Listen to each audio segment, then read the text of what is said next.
Hey everyone, welcome back to the channel. Thank you for being here. My name is Andrew, coming to you from the beautiful Carolinas. Today's topic is going to be why you don't go back. Think about that for a minute. Everyone, if you like the content, please like, subscribe, and share. So why you don't go back, and yes, I'm referring to the narcissistic relationship. It's because it won't change. The narcissist has only gotten worse. They've only deteriorated. They have only fine-tuned their skill set of master manipulation. They've only figured out other ways to bleed the system, to keep people stuck, to keep people trapped. And the narcissist never had your best interest at heart. You need to remember that. Unwinding the narcissistic relationship is a challenge in and of itself. It is a test of a lifetime. You have either healed or you are healing, or perhaps this is the first video you're consuming. But to reinforce, as the thumbnail mentions, why you don't go back, it's because you most likely have given the narcissist multiple chances, multiple opportunities to change, to improve, to do the right thing, to be an upstanding citizen, to be committed, to be honest, to be genuine, to introspect, to be accountable. And none of those things took place. You see, the narcissist wanted to keep you stuck in the devaluation stage and stuck in that relationship. The narcissist wanted to have that unpaid helper, which is what you were, or the walking apology, or the sounding board, or the person who would regulate them or pay their way through life for a period of time. They wanted that person to do everything for them while they were out living their life.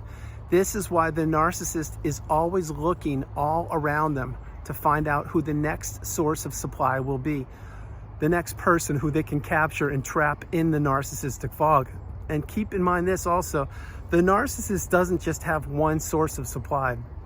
You may think it was you who was the only person in the relationship with them. Maybe you got married. Well, not so fast, not trying to upset you or trigger you, but the narcissist will go any which way the wind blows. They are loyal to nobody. They look at a wedding or a ceremony tying two people together as a way to keep somebody trapped in that house, in that relationship.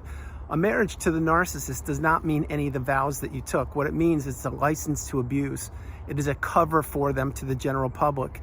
Many people get married on the planet. Many people get married to people that are not narcissistic, that are healthy, stable people. And even those relationships end at times because maybe the two people couldn't work out an agreement, or maybe they lost the ability to love each other. I get that.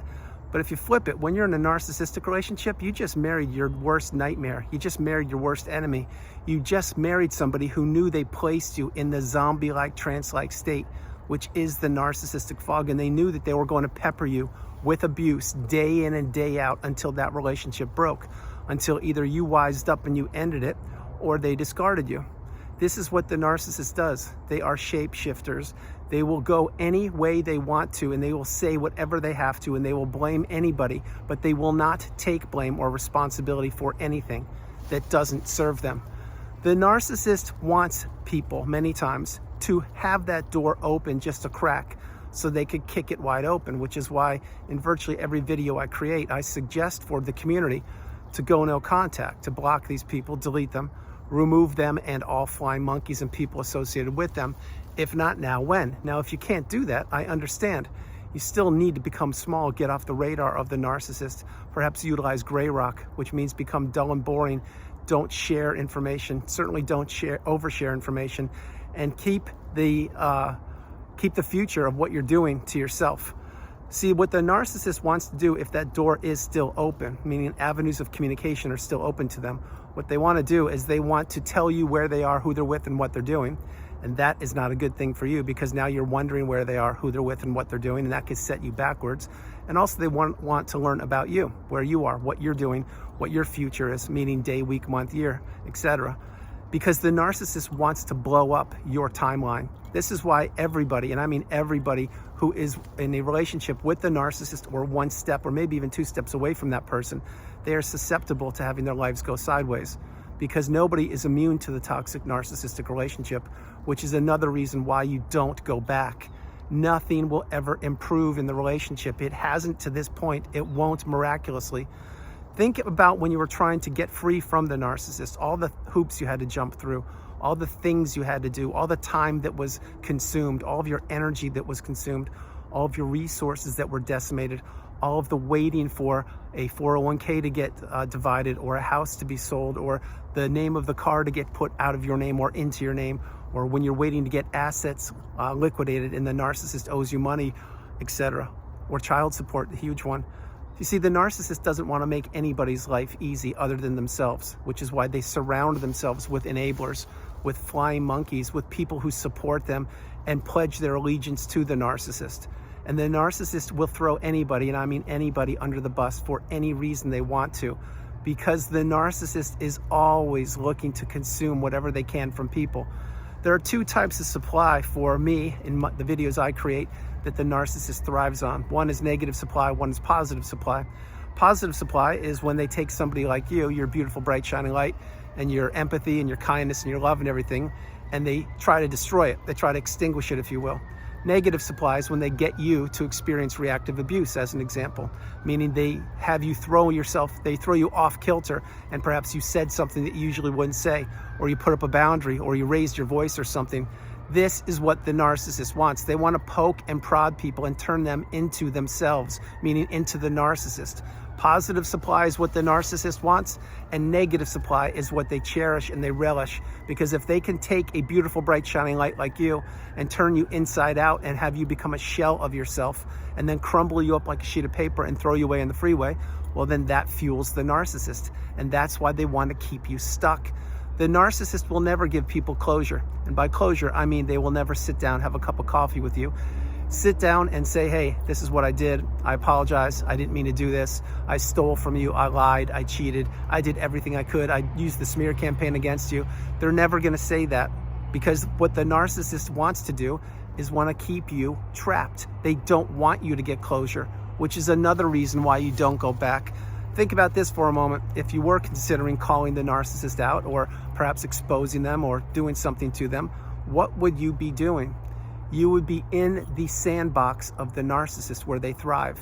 You would be in negative energy. You would be in that low vibrational state, the quagmire state, where the narcissist exists, and this is where they thrive. That's why you don't expose the narcissist. You don't call them out. That's why all of your energy eventually gets turned back into you. And that's why you need to close the chapter on the book of that narcissist and the narcissistic relationship. And that's why you need to have boundaries going forward. You need to understand that you are the priority. You come first, second, and third. And there is no room in your life for toxicity, and certainly no room in your life for a narcissist. That's why you also will have to say no, the strongest word in the English language. And remember, when you say no to something or someone, you are saying yes to yourself. Another reason why you don't go back is because you've seen so many things you never thought you would see. You've heard so much verbal abuse, you never thought a human being could utter those words.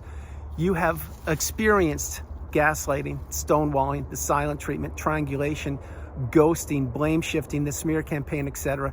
You experienced all of these things, but you didn't know what they were because you weren't taught this in school. So now you've looked at the definitions in the glossary on the narcissistic abusive cycle. You've learned what those definitions of the terms are, and you've coupled them with your real life experience. And yes, that does equal wisdom.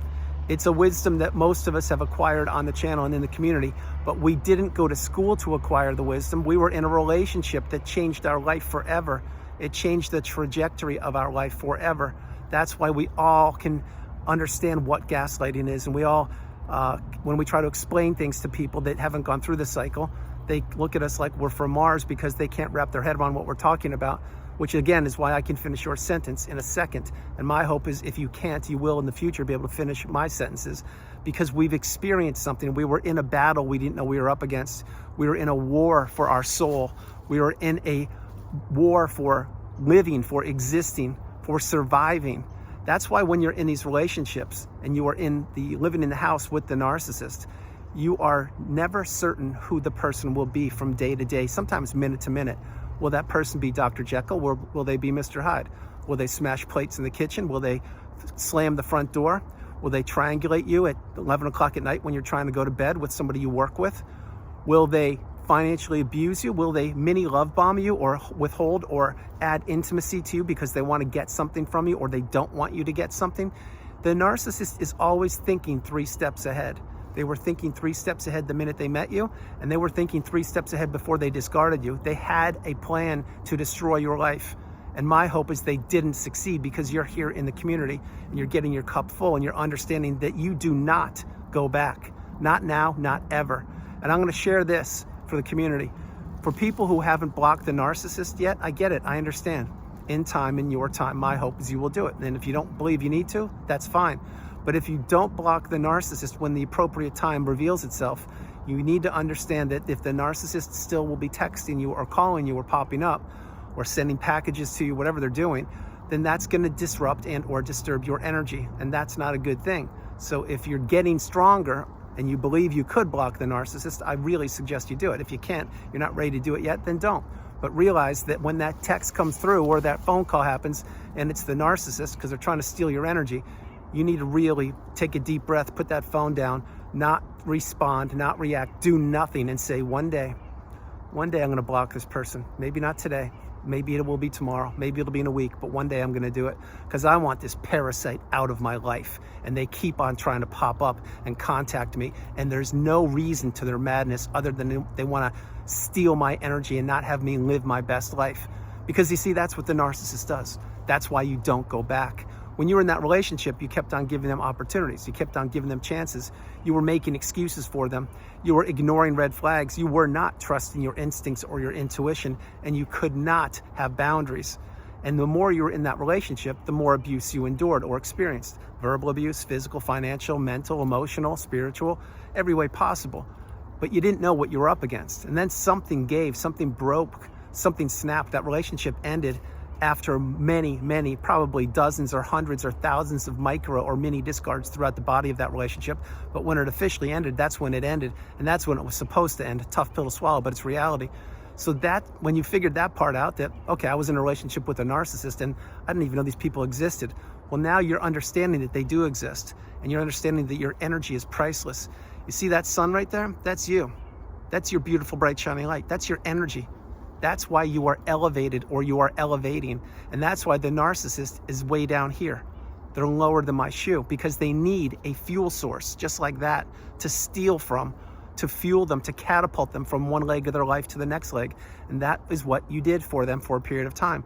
But now that you understand what they're capable of, what they did and what they will always do, and how they will never change or grow or do the right thing, that's why you need to get away from them as far as you possibly can. And when you do that, that's when your energy returns. That's when your health returns. That's when your finances return. That's when your clarity returns. That's when you can sleep. That's when you begin journaling more and more and more, but not about the narcissist, about what you're going to be doing in the future. You see, the doors of abundance will be kicked wide open.